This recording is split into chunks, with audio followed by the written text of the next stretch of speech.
Assalamualaikum warahmatullahi wabarakatuh. Apa kabarnya anak soleh dan soleha? Alhamdulillah, hari ini kita akan memulai pembelajaran kita ya. Baiklah, sebelum kita belajar, marilah kita sama-sama berdoa. A'udzubillahi minasyaitonirrajim. Bismillahirrahmanirrahim.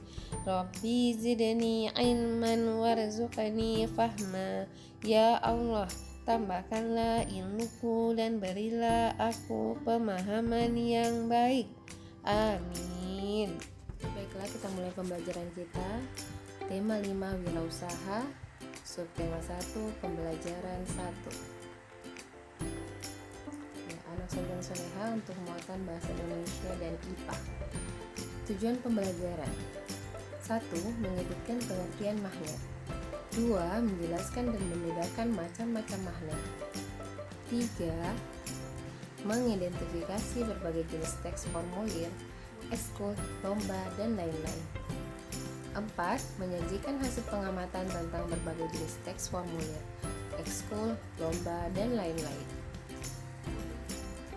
Apakah kamu pernah menemukan magnet di sekitarmu? Di mana saja kamu menemukan magnet? Apa yang kamu ketahui tentang magnet? Tentu kalian sudah pernah menemukan magnet di sekitar kita, seperti di kulkas, pintu kulkas, kemudian di bagian tempat pensil, ada tempat pensil yang menggunakan magnet, ada pula kompas, pernah lihat kompas penunjuk jalan? Nah, itu menggunakan magnet. Jadi, magnet itu ternyata ada di sekitar kita. Dan apa yang kamu ketahui tentang magnet? Itu kalian sudah tahu tentang magnet ya. Magnet adalah suatu benda yang mampu menarik benda lain di sekitarnya yang memiliki sifat khusus. Setiap magnet mempunyai sifat kemagnetan. Apa sih sifat kemagnetan? Sifat kemagnetan adalah kemampuan benda dalam menarik benda-benda lain di sekitarnya.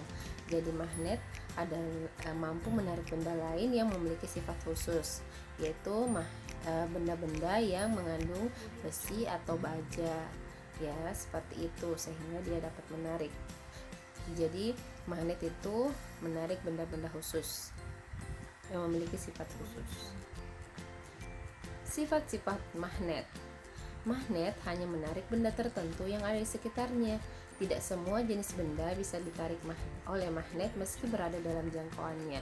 Nanti kita praktekkan ya, magnet itu bisa menarik benda-benda tertentu saja yang ada di sekitarnya. Gaya magnet dapat menembus benda. Magnet mempunyai dua kutub, yaitu kutub utara dan kutub selatan. Apabila kutub magnet yang sejenis didekatkan satu sama lain, kedua kutub akan saling tolak-menolak. Sebaliknya, kutub yang berlainan akan saling tarik-menarik. Jadi ketika dua kutub, misalnya utara dan utara didekatkan, maka akan terjadi tolak-menolak.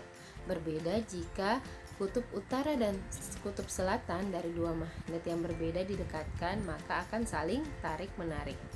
Medan magnet akan membentuk gaya magnet. Medan magnet akan semakin rapat jika didekatkan dengan magnet. Sifat kemagnetan dapat melemah atau hilang karena hal tertentu, seperti sering jatuh, terbakar, atau lainnya. Jadi sifat kemagnetan itu dapat melemah, jadi tidak akan kekal selamanya ya sifat magnet itu. Macam-macam magnet, seperti kalian lihat di buku siswa, ada magnet batang, magnet berbentuk silinder, magnet jarum. Magnet jarum ini yang biasa ditemukan di kompas, magnet ladam, dan magnet lingkaran. Ini dia magnetnya, ada dua kutubnya, yaitu utara dan selatan.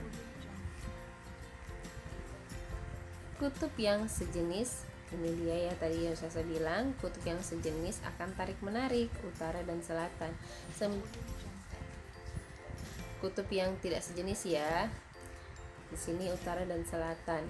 Kutub yang bersamaan kutubnya utara dan utara atau selatan dengan selatan, maka dia akan tolak menolak. Ya, anak soleh dan soleha. Tugas kalian yang pertama ada di buku siswa ya. Kalian jawab ini, apa yang kamu ketahui tentang magnet? Apa saja jenis-jenis magnet yang kamu ketahui? Apa arti simbol U dan S yang terdapat pada magnet? Jelaskan. Jelaskan perbedaan bentuk masing-masing magnet. Jadi ini tugas pertama yang kalian harus kerjakan ya, ada di buku siswa di pembelajaran 1. Kemudian, apa itu formulir? Apakah kamu pernah melihat atau mempunyai pengalaman mengisi formulir? Apa saja jenis formulir yang kamu ketahui? Tentu kamu sudah pernah mengetahui formulir ya, sudah pernah mengisi formulir.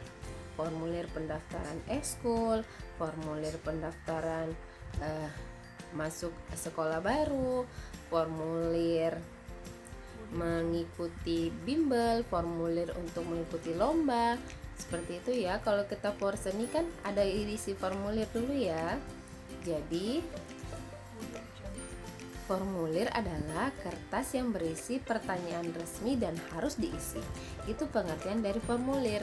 Kertas yang berisi pertanyaan resmi dan harus diisi. Biasanya di formulir itu ada nama, alamat, identitas diri kita yang penting yang mesti diisi.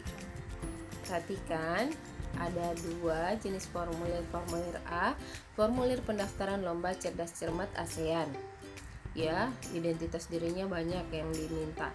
Dan kemudian jenis lomba yang diikuti. Ini formulir pendaftaran.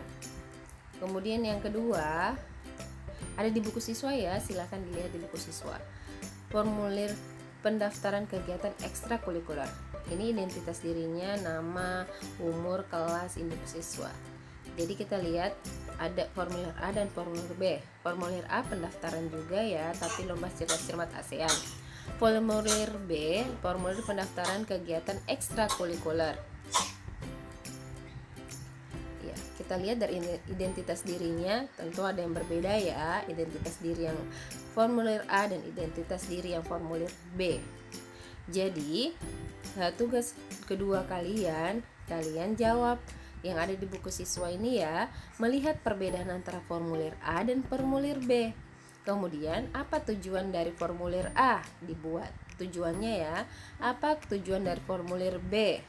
Mengapa formulir itu kita butuhkan? Kapan kita mengisi formulir? Nah, kalian jawab ini ya, silahkan jawab di buku tulisnya masing-masing.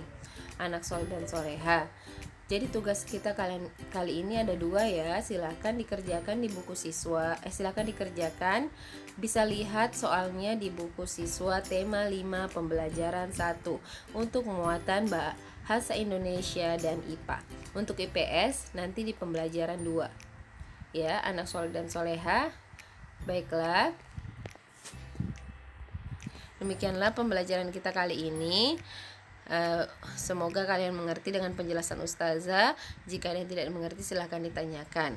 Wabillahi taufiq wal hidayah. Wassalamualaikum warahmatullahi wabarakatuh.